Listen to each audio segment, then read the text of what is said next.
Cada paciente tem um tipo preferido de reconstrução, tem o melhor tipo de reconstrução.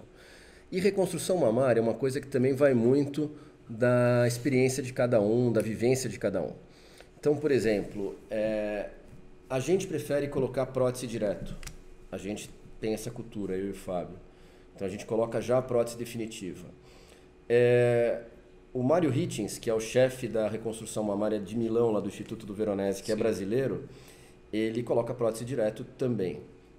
O Peter Cordeiro, que é o chefe do Memorial Sloan em Nova York, ele prefere fazer em 2 etapas. Ele coloca primeiro um expansor e depois uma prótese, em todos os casos. A gente tem casos que a gente tira muita pele, que a gente é obrigado a fazer isso, mas se a pele tem espaço para caber uma prótese, a gente sempre prefere a prótese. O principal dessa história toda é o seguinte: a gente evita ao máximo fazer cirurgia logo após a radioterapia. Logo que se acaba a rádio, não terminou ainda de sofrer todo o efeito da radioterapia. Ela vai ainda ter alguns meses que ela vai sofrer algumas mudanças da pele. Sim. Então o ideal é que você espere no mínimo 6 meses. O ideal mesmo é 1 a 2 anos para você ter uma melhora da pele. Ela nunca vai voltar a ser o que ela já foi. É sempre bom entender isso, que é uma pele com mais risco de não cicatrizar direito, de ter... Sim. Mas você esperar um pouco mais e daí você fazer a troca do expansor por prótese. O pessoal que botava expansor, ou que bota expansor ainda hoje, até onde eu entendo a coisa da mastologia, ele bota expansor para ir enchendo o expansor ao longo do tempo para aumentar aquela pele, é isso? É assim, a indicação clássica do expansor é essa. Felipe, eu tô gordinho, tô tentando murchar a barriga aqui, não consigo. Faz de conta que você me dá um terno P. Não vai caber. Eu vou tentar fechar, ele não vai fechar. O expansor seria... Eu murchava ao máximo a minha barriga, coisa que eu não vou conseguir fazer, mas assim, colocava o terno, fechava o botão, e daí eu ia lentamente alargando, e o terno lentamente ele alargava junto. Se eu forçar demais, ele arrebenta o botão. Então, quando você tira muita pele, não tem como você colocar uma prótese, porque você vai deixar a cicatriz tão tensa que pode abrir, que ela abre. E as pessoas falam, pô, mas o ponto não foi dado direito. É um mau exemplo, mas é o exemplo que eu sei. O tecido, por exemplo, aquela calça que você gosta que esgarçou. Você pode costurar ali, o tecido está fraco, o tecido, os pontos ficam e o tecido acaba arrebentando. Então, assim, abrem os pontos. Então você espera cicatrizar com menos tensão e depois você começa a expandir e aquilo dilata a pele e depois você cria um espaço que você coloca a prótese. As pessoas que preferem fazer a reconstrução em 2 etapas defendem o quê? Principalmente em casos que vão fazer radioterapia.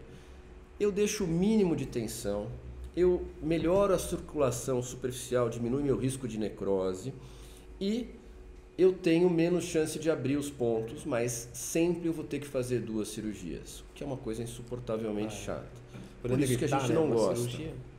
Podendo evitar uma cirurgia, melhor, né? Quem mas quer assim, 2 vezes na sala? Não tem uma resposta que o que é certo e o que é errado. Depende assim, cirurgia é uma coisa que é diferente um pouco da oncologia, é uma coisa muito manual, a gente é um trabalhador muito manual, então assim, não adianta se eu tenho experiência de fazer parede de tijolo assim, eu ver ou eu pintar quadro assim, eu ver um quadro do Michelangelo e falar, então vou fazer daquele jeito, não vai sair. Então assim, você tem que fazer o que é melhor, o que o cirurgião está mais acostumado, que tem mais vivência, tudo isso. Isso é uma questão importante. E tem uma outra coisa que me perguntaram já alguma vez, não lembro quem foi que perguntou, que tem uma reconstrução que você faz com a prótese antes, que você põe logo depois da cirurgia, que você falou agora, e tem uma reconstrução que você roda um retalho, que é tirar um pedaço do músculo, ou do abdômen ou das costas, para recompor a mama, e em geral isso se faz depois da radioterapia, tem a ver, não tem a ver? Quando você escolhe fazer esse tipo de reconstrução? É assim, quando eu tiro muita pele, e às vezes eu sou obrigado a fazer isso, principalmente pela extensão tumoral,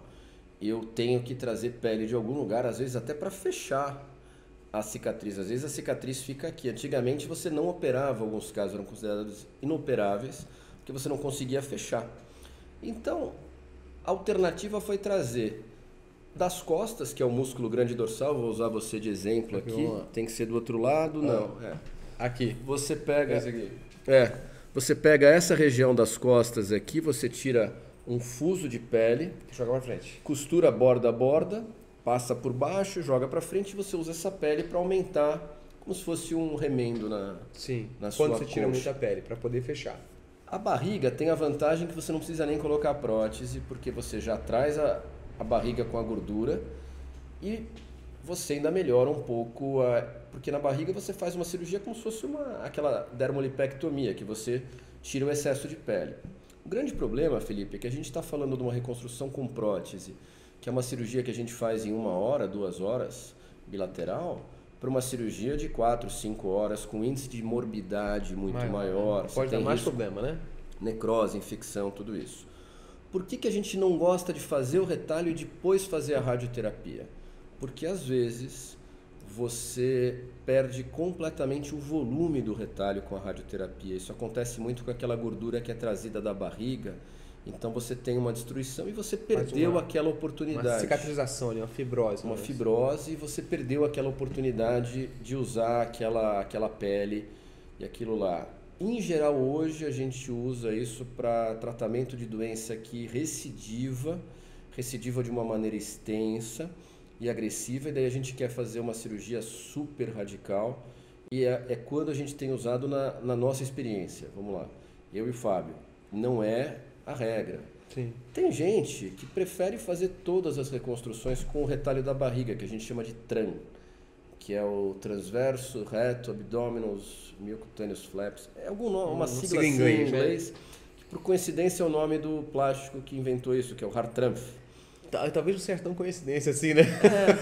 Talvez ele botou de propósito. E assim, mas novamente assim, cirurgia não dá para você fazer uma receita de bolo e falar assim, todos façam igual. É verdade. Porque não vai sair igual. Não, é verdade. Depende muito das condições da paciente, depende muito dos ingredientes e do cozinheiro. Depende de uma série de coisas.